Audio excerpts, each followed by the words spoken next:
thanks Cyril Vanier in the newsroom. It's indeed time for the France 24 debate. Palestinians calling it an historic day, pushing the UN General Assembly to upgrade their status, just as they did last year at the world body's culture and science arm, UNESCO. The bid had been on the cards a long while ago, but it was the recent fighting between Israel and Gaza that's really put the Palestinian statehood question back on the agenda of a Middle East in transition and turmoil. The UN initiative prompting official celebrations and shows of unity this Thursday between the West Bank and Gaza. We'll look at whether an updated status will improve the daily lives of Palestinians. On the one hand, it could mean more direct access to international aid. Israeli leaders who have sometimes hinted at reprisals that range from freezing the transfer of funds to new settlements could also opt to minimize the event. Washington warns that some $200 million in aid currently blocked in the Congress could be lost for good. The path to a two-state solution that fulfills the aspirations of the Palestinian people is through Jerusalem and Ramallah, not New York.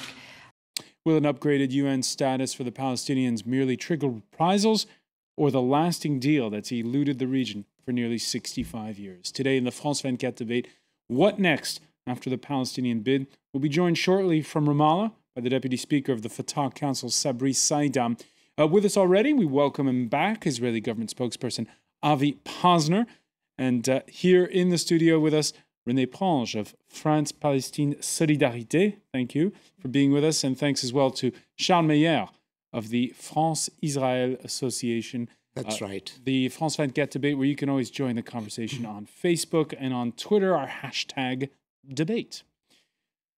It's not full member status. It is an enhanced observer status. And I guess I'll begin with you, René Prange.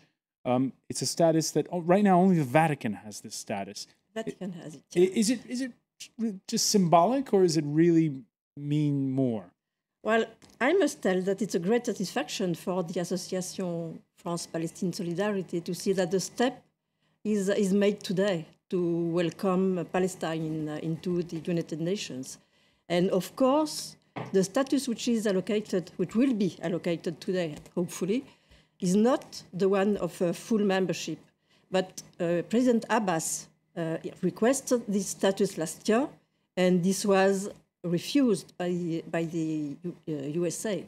So that's a step which has to be done now, go through the General Assembly, which can only give the non-member status. But hopefully, when things will be, the time will go on, negotiation will go on, we can expect the Palestinian government to ask for upgrade of this status into full membership. Of course, it's a pity. Palestine deserves this full membership. But it's a first step. A first step, as you put it. Some ordinary Palestinians dubious as to whether or not an enhanced status will improve their lives. For others, though, international recognition means a lot. I hope that all countries will vote in favour and support us so we can become an observer state. They should stop the injustice against us. We have had enough. All our lives we have been under occupation. We are the only people in the world who are occupied. So at least support us in this. This land has always been ours. People came and took it from us. So we don't want to get just one piece of it back. With this process, we will only get 22% of what is historically ours. I came here today to support President Mahmoud Abbas in his bid for membership of the United Nations and his efforts to get a decision for Palestine so that the Palestinians can have a land of their own. I can only prove my existence with the existence of the land I live in. Now, in Israel, there's an array of opinions, with one that's surprised some people. Former Israeli Prime Minister Ehud Olmert siding with the doves, saying once the United Nations will lay the foundation for this idea, we in Israel will have to engage in a serious process of negotiations in order to agree on specific borders based on the 1967 lines and resolve the other issues. It's time to give a hand to and encourage the moderate forces among Palestinians. Avi Posner, do you agree? First of all, I agree that what we should do is renew the negotiation. And I think there is a consensus about that in Israel. The problem is that today's decision at the United Nations is a setback for the process of negotiation, because President Mahmoud Abbas, instead of choosing the hard but correct line, which should be to renew negotiations with Israel about the establishment of a Palestinian state, chose to make a symbolic gesture and go to the UN, where the Palestinian, not only the Palestinian, where all Arabs have an automatic majority, because at the UN you have more than 50 states who are either Arabs or Muslims. And he went there in order to get what is a meaningless decision, because you cannot create a state by going to the General Assembly. The only body authorized to proclaim a state is the Security Council of the United Nations. Now, the Palestinians tried last year to go to the Security Council. They couldn't muster a majority. So this year, they are going to the General Assembly to somehow upgrade the status that they have had since 1974, when they had an observer status at the United Nations. But it is meaningless, because on the ground, it's not going to change anything. But when Ehud Olmert says we have to do something to give a hand to and encourage the moderate forces among the Palestinians, is it not an occasion, a chance perhaps, to kickstart that dialogue? I think that it is a good thing to encourage moderates among the Palestinians.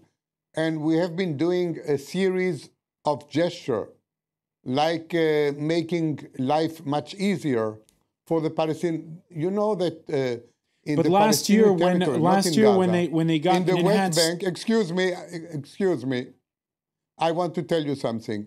That last year, the economic of Palestine grew by 8%. This is something I think we in Israel, we did not grow by 8%. I think that in Europe, you don't grow by 8%.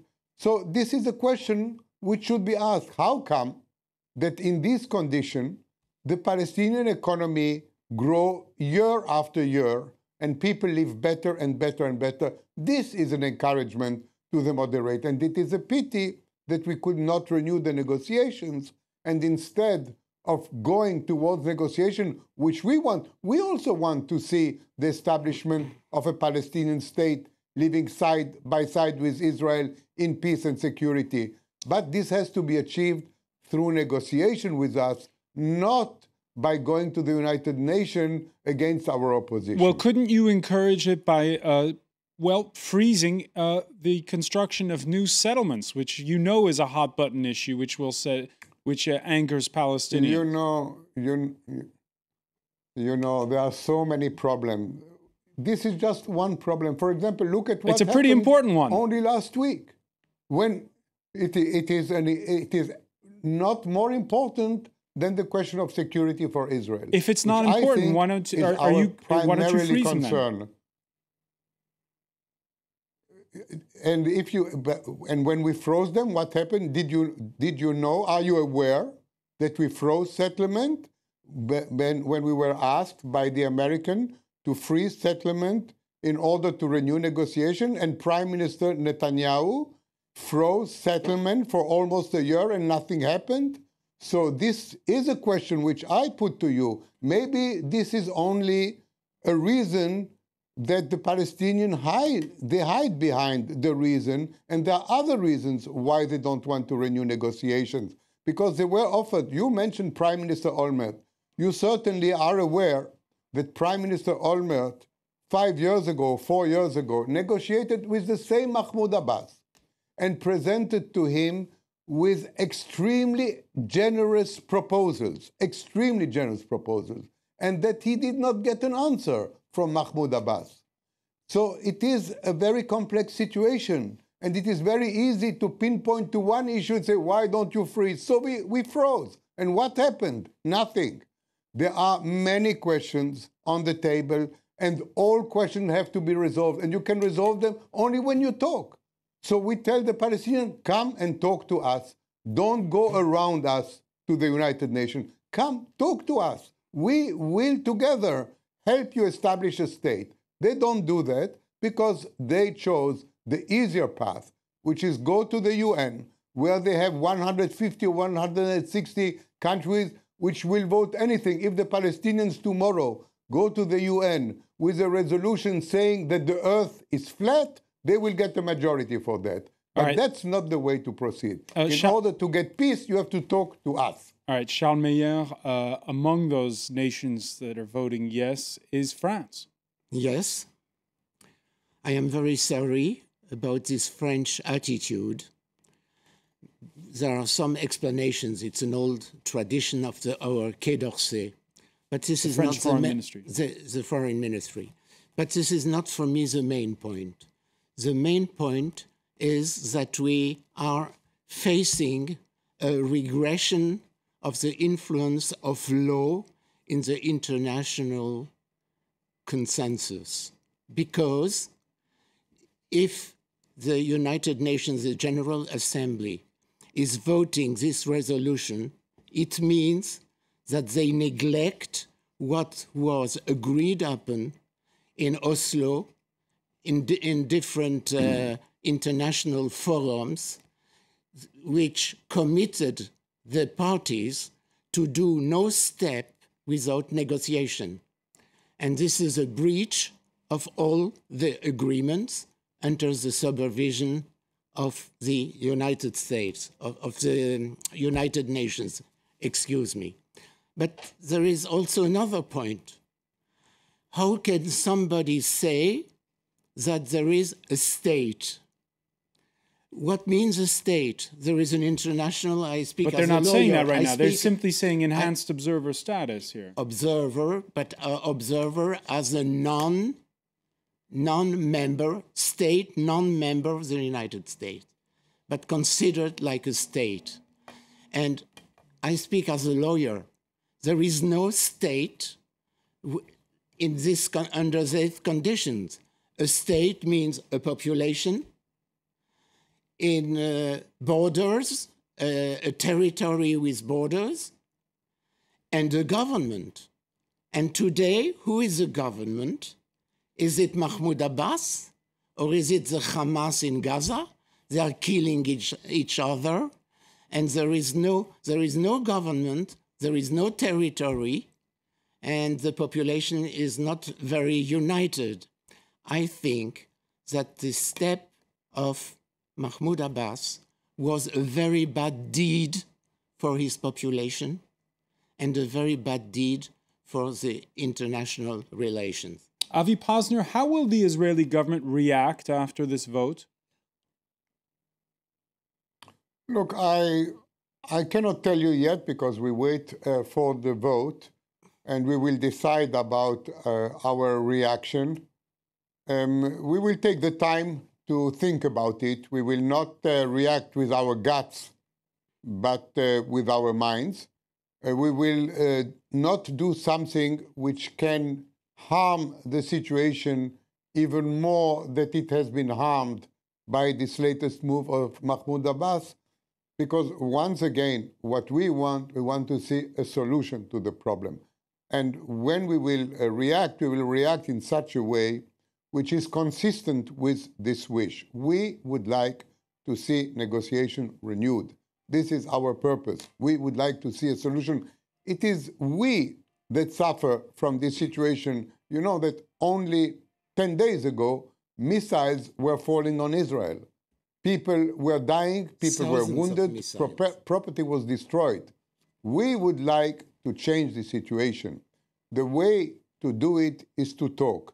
So when we will react, we will keep all these elements in mind, and we will react in a way that will be, I believe, strong, but also will be consistent with the policy of looking for peace. All right. René Prange. Yes, I have a word to say to Mr. Meyer. I am not a jurist, but I have read a little bit, and it's difficult to tell that there is no possibility of a state of Palestine. The state has been declared in 1988, when they renounced to 72% of the territory, and it had been recognized by more than 100 countries. And from Where the is the definition, government? Where is the government? Let me finish, please. The possibility of having a state accepted in the United Nations is defined, as you said, by the population. Palestinian population is defined, it's well known. The borders are within a few details to be negotiated with the Israeli country government.